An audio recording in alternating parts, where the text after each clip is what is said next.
for today's cup of coffee with Scream.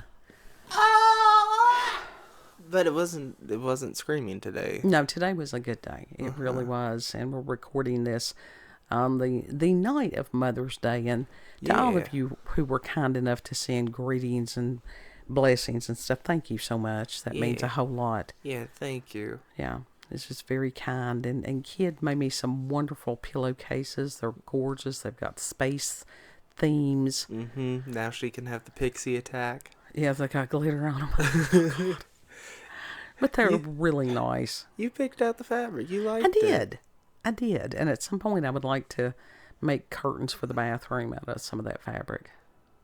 We need to find more fabric like that. Since the Wall of Mart is getting rid of their fabric.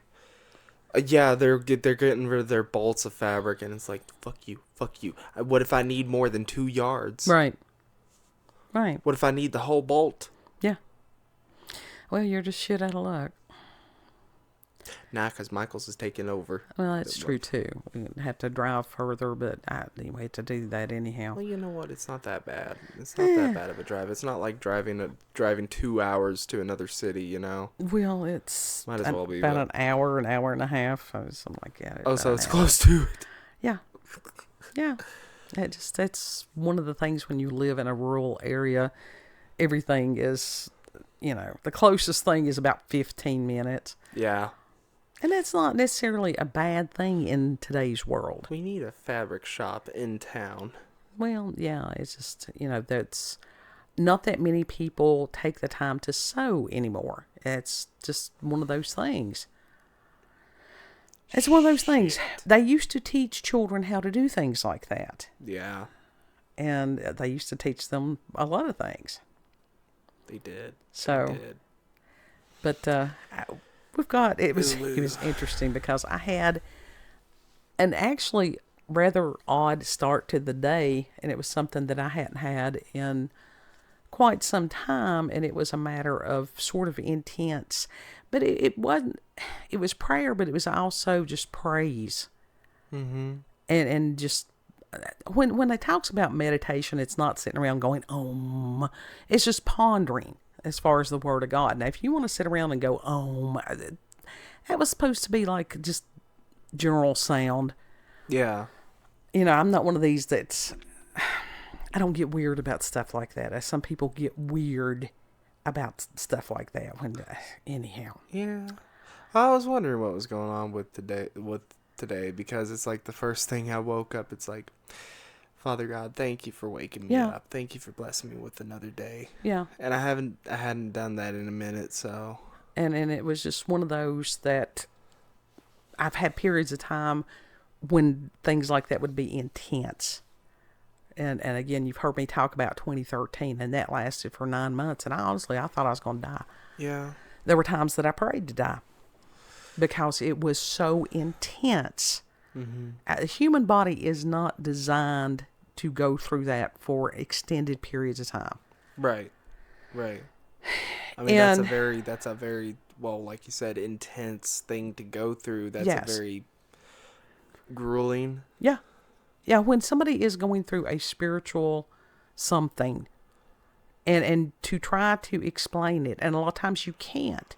You have to go with the energy while it's there, or it leaves. And you've missed that opportunity, and I did not want to miss the opportunity today. Mm-hmm. And so to sit there, and if you ever see somebody going through something like that, to sit there and go, you okay? And then if they say yes, just leave them be. If they need help, they'll holler at you. That's the best thing. Now, I have seen people around here, they call it a weeping spirit. I've had that before.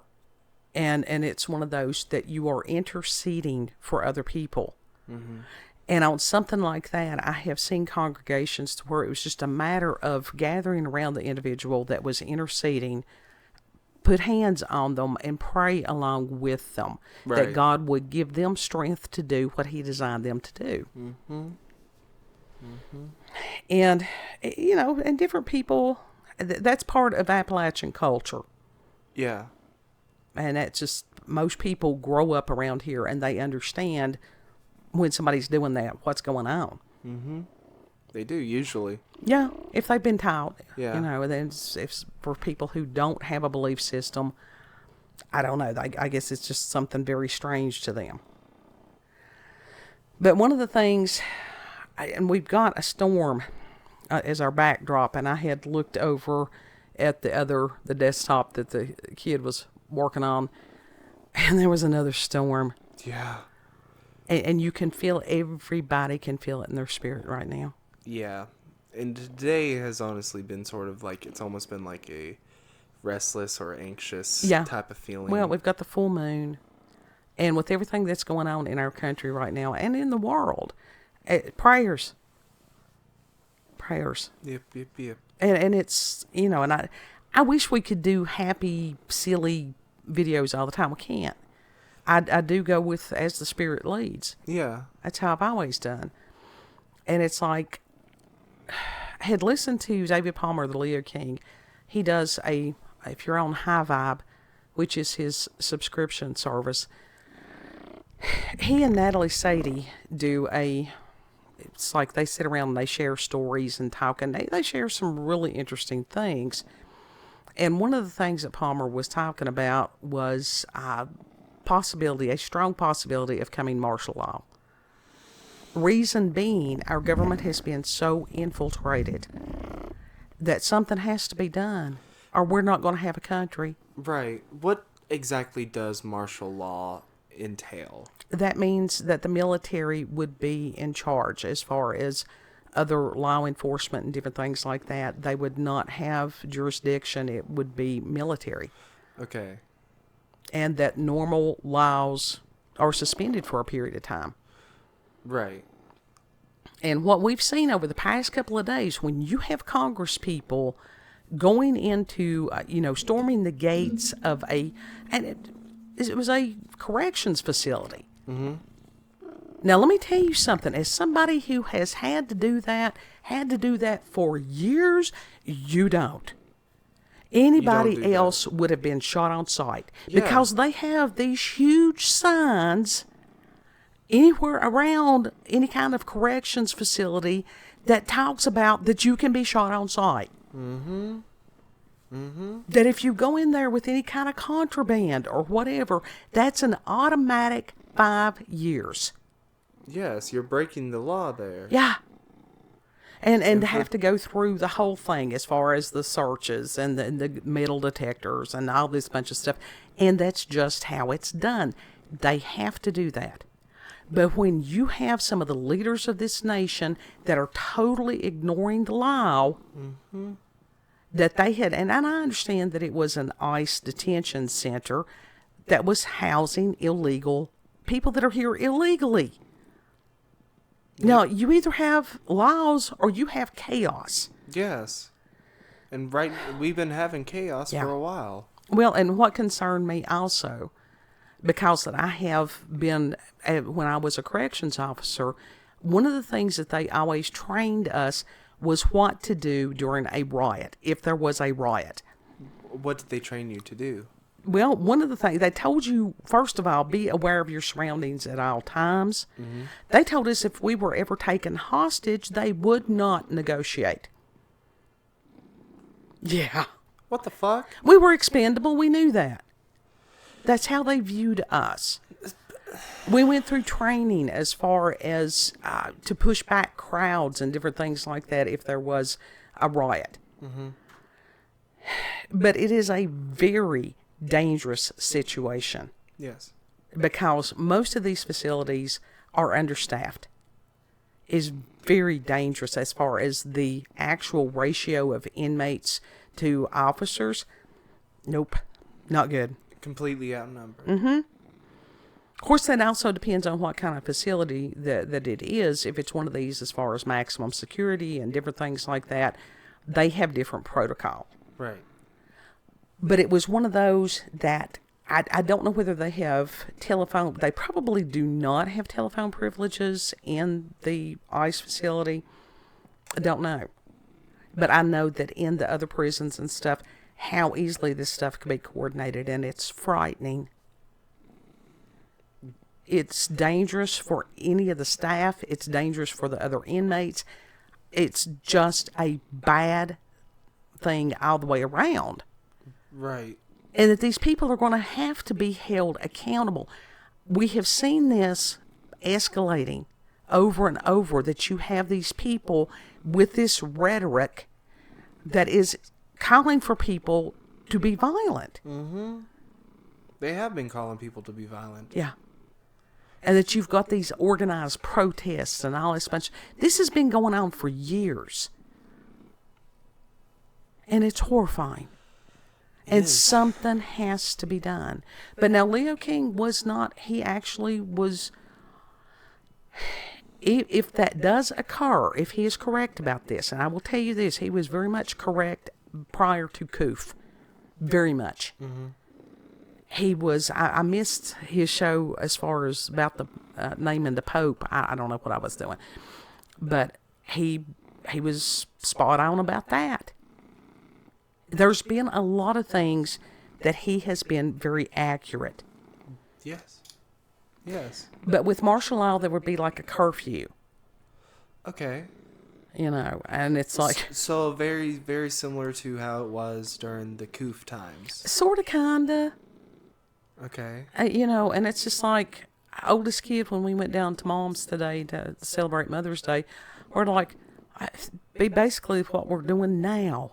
Yeah. And maybe God has been preparing us for this for a long time. It is possible. I know, like businesses are not, like small businesses, how is this going to affect people's livelihoods? I don't think that it would, affect a lot of people like that. Most of it, they would do what they're already doing. It would depend on the area. Okay. And again, these urban areas, guys, y'all be, have a bug out bag. I mean, honestly, make plans that if you could go someplace to get out of that for a while, to do that. There's been quite a few people over the years that have been screaming, "Get out of the cities." Yeah. That's been happening for a minute. Various and sundry people have been screaming that. Yeah. For the last 4 or 5 years, something like that. And it's like, we're not trying to, as far as fear peddling, we're not. It's a matter of awareness. Well, fear, there's no use to fear. Right. Because fear just causes panic. It does. And so it's like, there's no reason to panic. Just, pay attention. Stay prayed up. Keep rational thought. Mm-hmm. Stay prayed up, yes.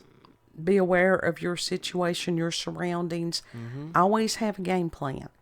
Yes. And that's what preppers do. That's what Appalachians do. It's what we've always had to do.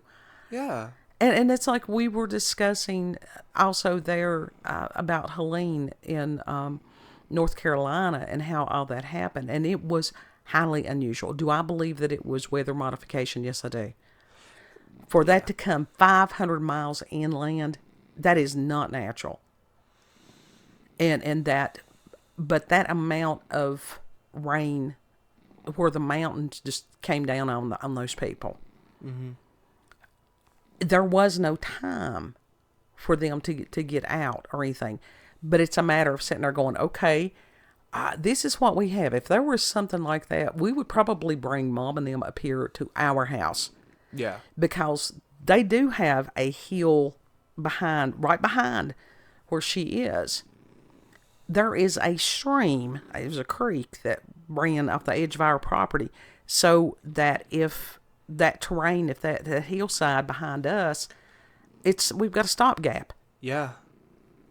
We are high enough to where, as far as, it's very doubtful that any kind of waters, and we're not near the river. Right. Some of those people were right near the river. Mm-hmm. And there's also the cabin as well. So that's high up there if we ever need to bug out up there for some reason. Yeah.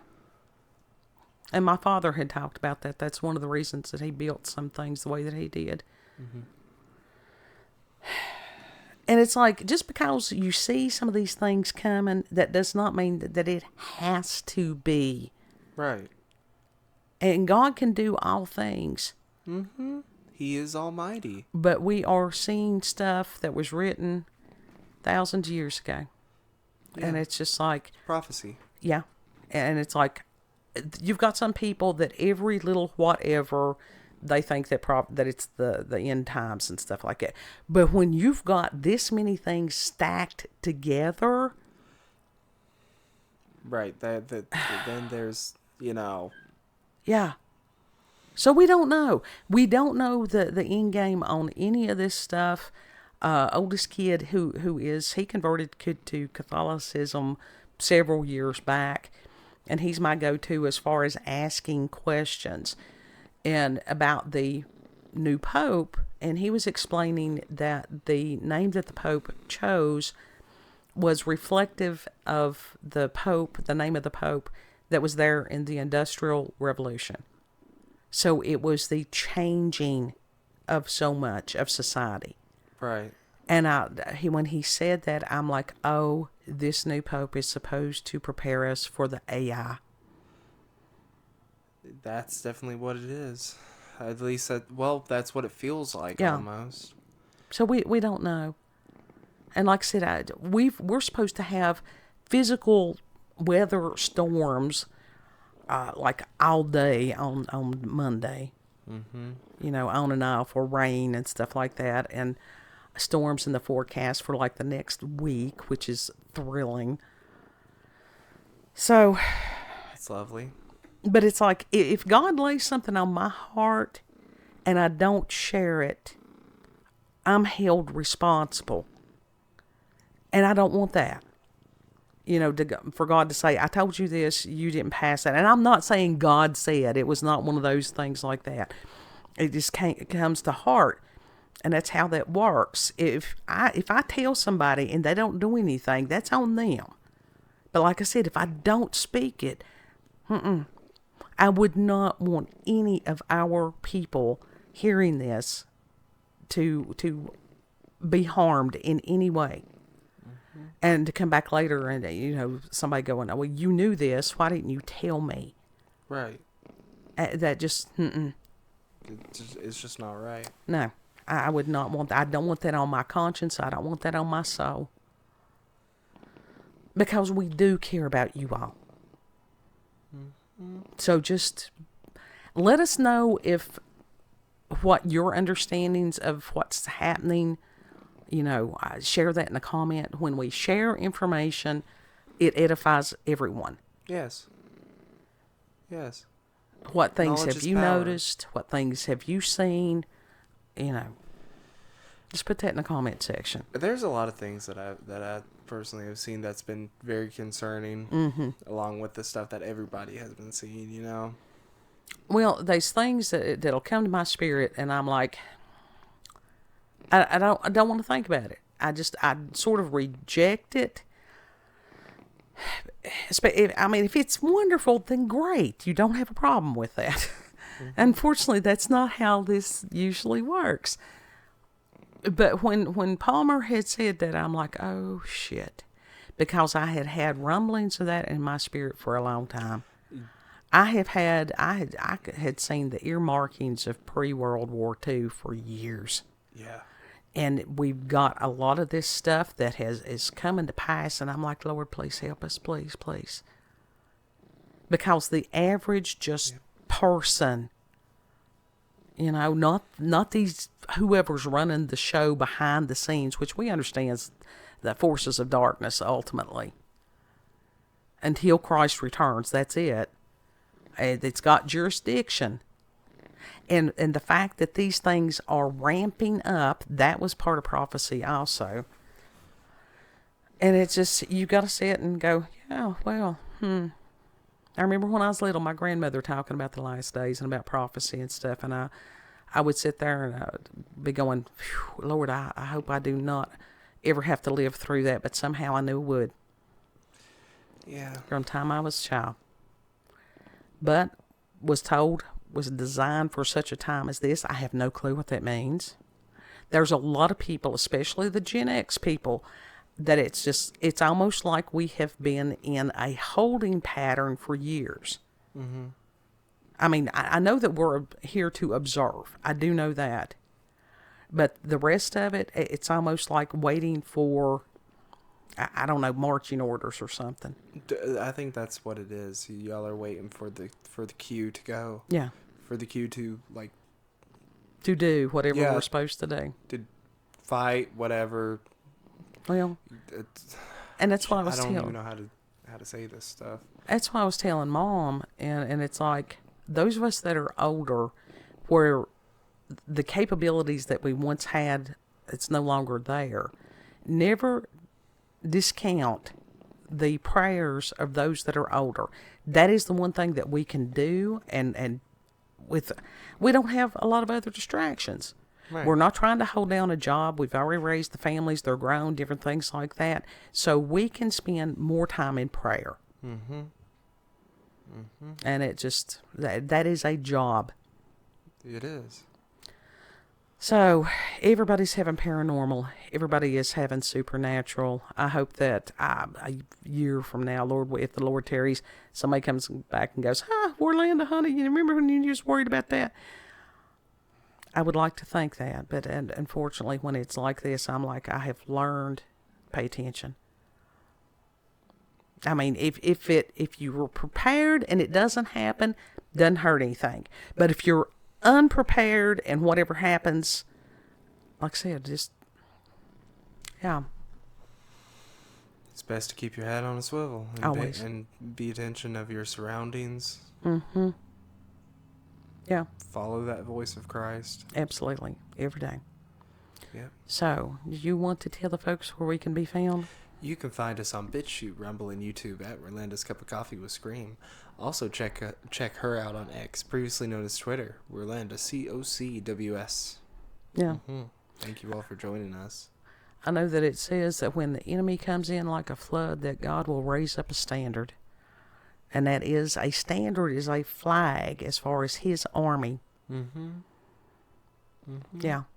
And that's not just human army. That's angel army too. Because God and his army is way more powerful than the forces of darkness. Absolutely. Always have hope. Mm-hmm. Don't let the devil steal your hope. There's always hope. Mm-hmm. Know that you are loved. Treat other people the way you would like to be treated. And Lord willing, we'll see you on the next cup. Mm-hmm.